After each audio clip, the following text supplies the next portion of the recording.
मौसुमि सिगांदो सनालि जेनि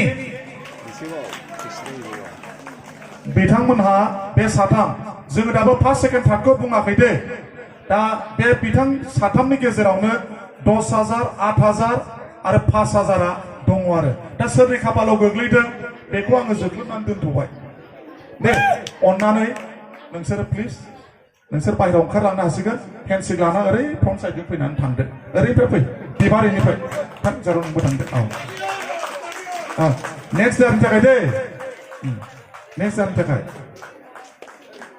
खौ आङो सिनायथि होग्रोनो सानदों बिथाङानो जोंनि सानजा क'क्राझारनि 30 सानजा क'क्राझारनि एमएलए सार मानगोनां लरेन्स दैमारिखौ जोङो जोंनि बे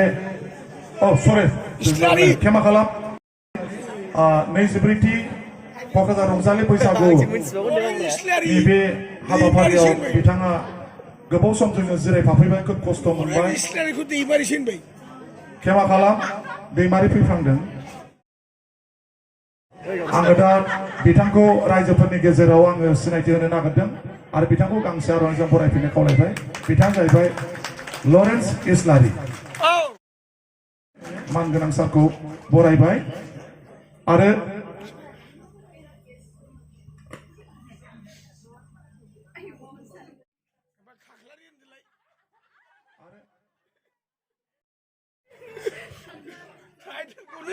बिथांखौ फंनैसो बिबुंथि लाखिनो थाखाय आङो बे बान्था राननायनि असिलायै आङो गुरै खावलायबाय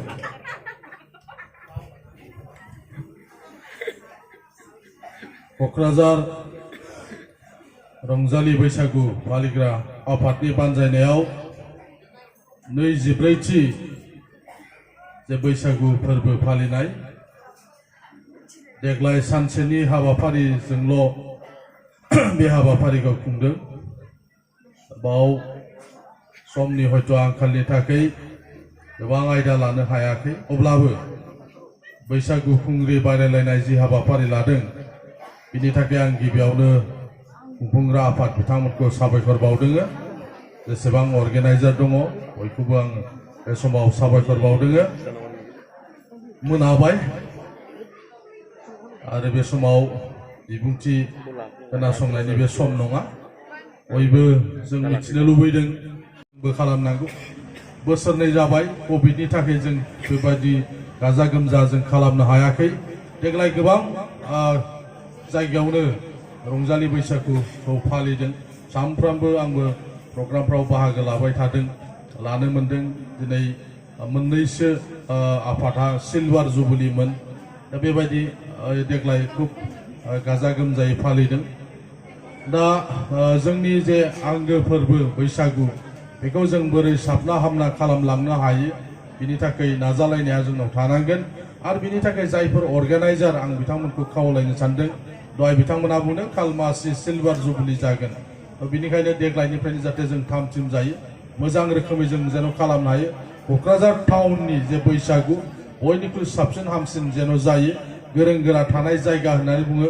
क'क्राझारखौ बर'नि उथुमै होनो दा बिनिखायनो नैबे खुंफुंग्रा आफादा खालमासि जानो गोनां जे सिलभार जुबलि दङ बेखौ दानिफ्रायनो जेन' थाम थिम जानानै गमामायैनो क'क्राझारा जे बर'नि उथुमै आरो क'क्राझारनिफ्रायनो जे गासिबो जिनिसफ्रा जायो बर'ना बेखौ जों जाहाथे खालमासि देखायनो हायो बिनि थाखाय आं गिबि खावलायग्रोनानै दोनखाबाय बयनिसिमबो बैसागुनि गाहाम हामलायथि बावहरनानै आरो जायफोर देरहागोन बिथांमोननोबो सिगां आंनि बेस्ट विशेसखौ बावहरनानै आंनि बुंनायखौ आं बेयाव फोजोबबाय गोजोन्थों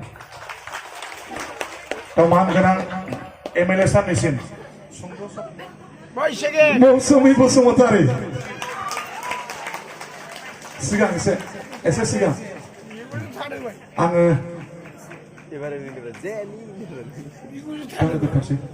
साथामखौ होखानोसै औ आरो बेनि उनावहाय फार्स्टआव थांदों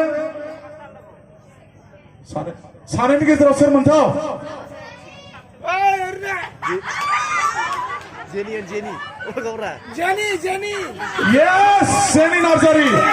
Winner 2022.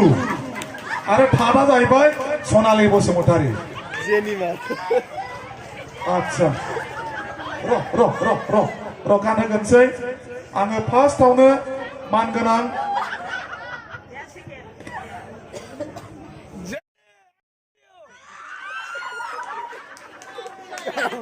थारा फैदो.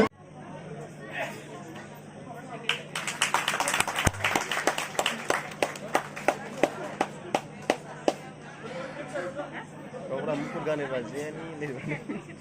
First नामा? बिनो मा बैसो नों होननाया नै. बैसो? औ दायो मुखुर गानोबा.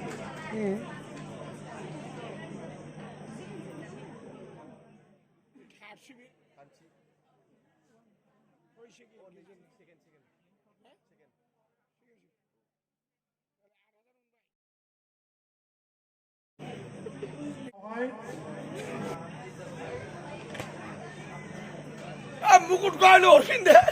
दानिया थाट